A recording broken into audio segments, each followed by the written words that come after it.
The lesson. Oh, yeah. What I want to do is, obviously it's a very, very thick story. We're not going to be able to cover everything in, 90 minutes or whatnot. But I want to try, from the very beginning up until now. My man Sam, he sent me a few notes where he's done a bit of research. Obviously, we've gone through that podcast a little bit. And I guess where I wanted to start was even before you were at the point of getting yourself in trouble. As a child, can you tell us a little bit about your very early years? There was some stuff with domestic violence with your parents. Yep. And when I was talking to Sam about it, it was surprising to me about how much had happened in just the first 2, 3, 5 years of your life.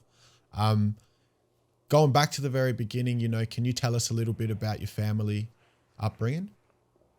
Yeah, so, for me personally, man, obviously the stories and the versions of events that I give between the ages of, say, 1 to 3 are, versions of events that have been given to me by family members as I've gotten older and asked the questions and stuff.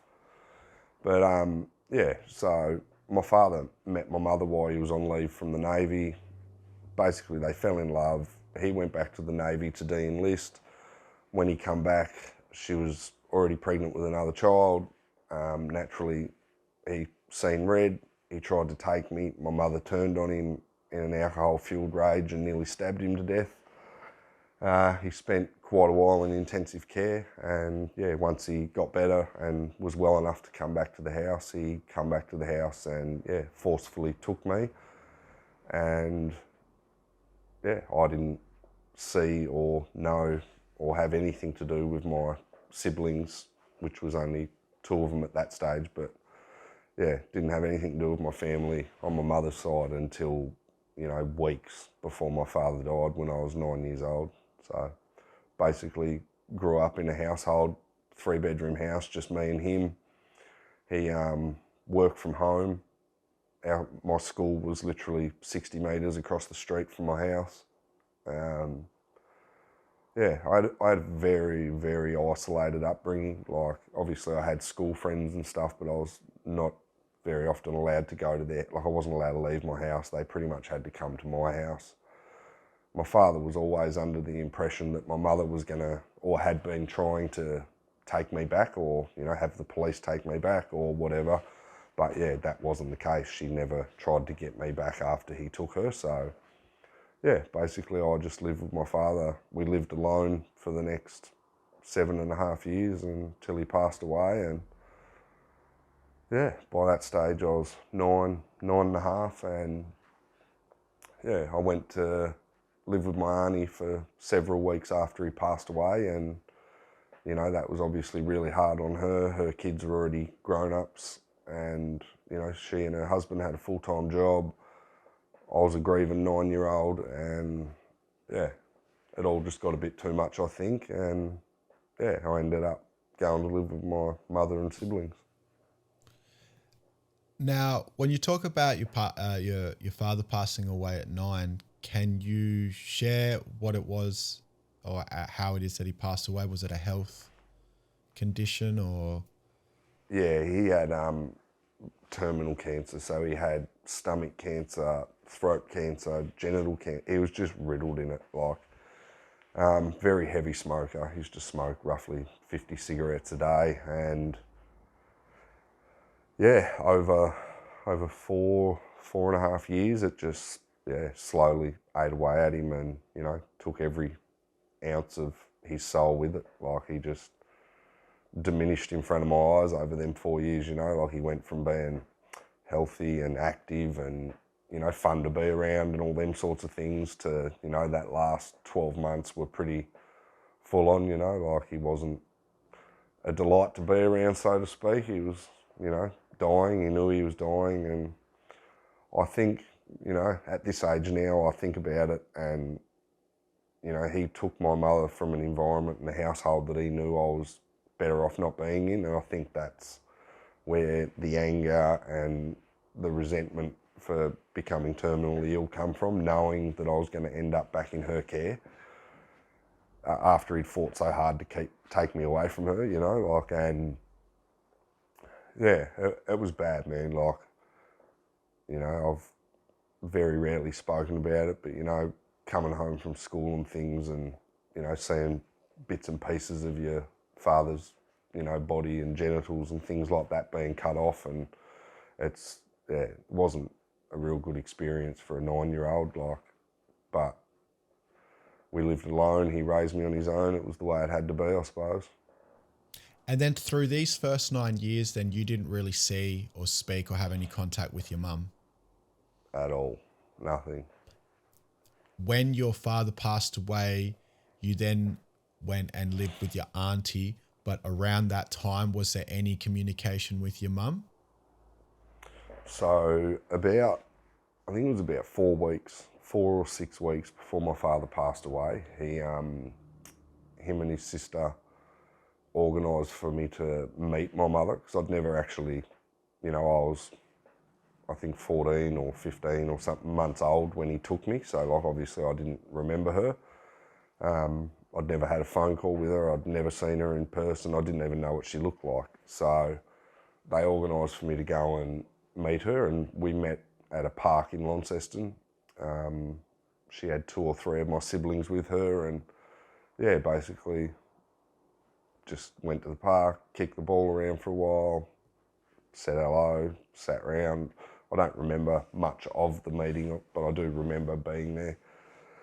And yeah, pretty much, I think that was, you know, his way of taking that pressure off his sister, thinking or believing that she may have to take me full time once he passes away. I think he was just sort of, you know, building that bridge and opening that door for me to go back to my mother if I had to.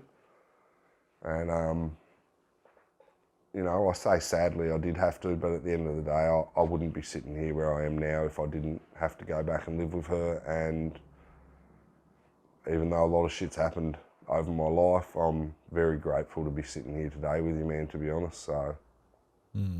So then if you went and after your father passed away, you went and lived with your auntie, then I'm guessing it was after that you went and lived with your mum? Yeah, it was only weeks, so probably 2 or 3 weeks, yeah. Okay, and then from that point until what age did you live with your mum? So I lived like from a couple of weeks after my father died up until even on and off, I lived with them, like even from 9.5, you know, within weeks I was running away from home and all them kinds of things. I never adapted to that environment, you know, going into that household. Like, I know a lot of people, you know, that know me, like I talk about it and they sort of can't fathom me not being able to handle an environment like that. But at the end of the day, I was 9 years old. I wasn't a teenager. I wasn't a grown-up. I was a young boy. But yeah, on and off for five years, I suppose. And then, yeah, pretty much, even during that 5 years though, like majority of my time out of custody was not spent at my mother's house, if that makes sense. Like, I spent most of it on the streets, in the streets, at other people's houses, locked up, just not actually, you know, being a 9 to 15-year-old. Now, so that means that doing the math, you would have been there on and off until you were about 14, 15. Yeah. Now, my first question with this is, if you had heard stories about when you were, you know, 1, 2 years old, your mother trying to, I guess, stab your father to death, and then X amount of years later, realizing that you have to go and live with her.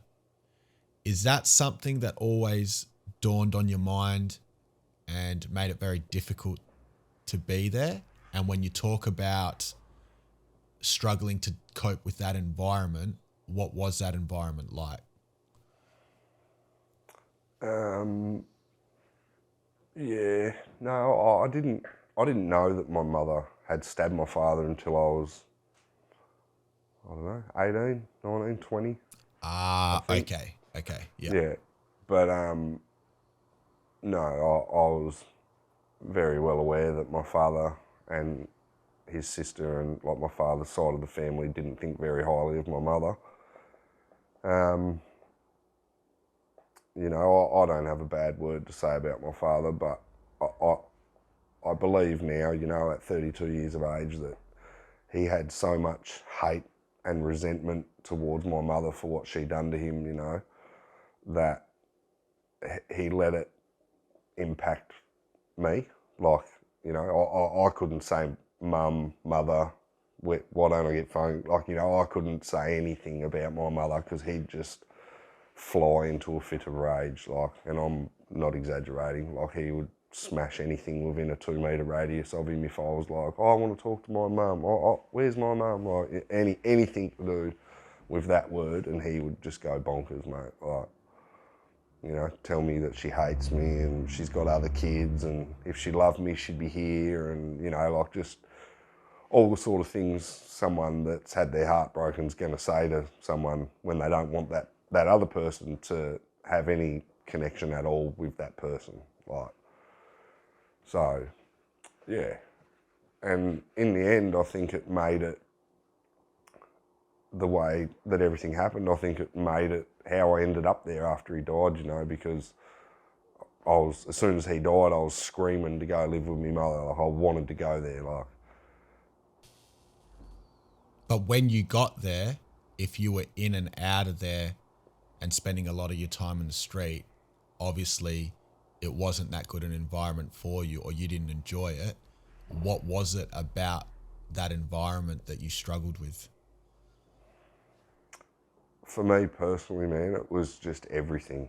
You know, like I was raised an only child in a 3-bedroom house with one other person being my father, and he never had a woman in his life that whole 8 years, 7.5 years that he had me. It was just me and him, you know. Anyone that come to our house was either family, close friends, or people that he was doing work for, like, because he worked on computers and electronics and stuff like that. But yeah, the alcohol, the violence, the things that would be spoken about, you know, in front of children, drug use, no routine, just, you know, it was just a turbulent household, man, like really turbulent. Like, you know, within a matter of weeks, I'd, you know, witnessed me mother punch on like a grown man, like with her partner at the time, and it was just insane. Like, you know, blood going everywhere, man and woman throwing each other around the house like a pair of maniacs, and it was just something I'd never experienced. So all these sorts of things just on top of one another, it just, you know, it got too much for me, and, you know, I started running away and all that sort of stuff, and yeah, within weeks I was, you know, from running away, I was introduced to drugs, and it just, yeah, snowball effect after that pretty much. The lesson. 927. Oh, yeah.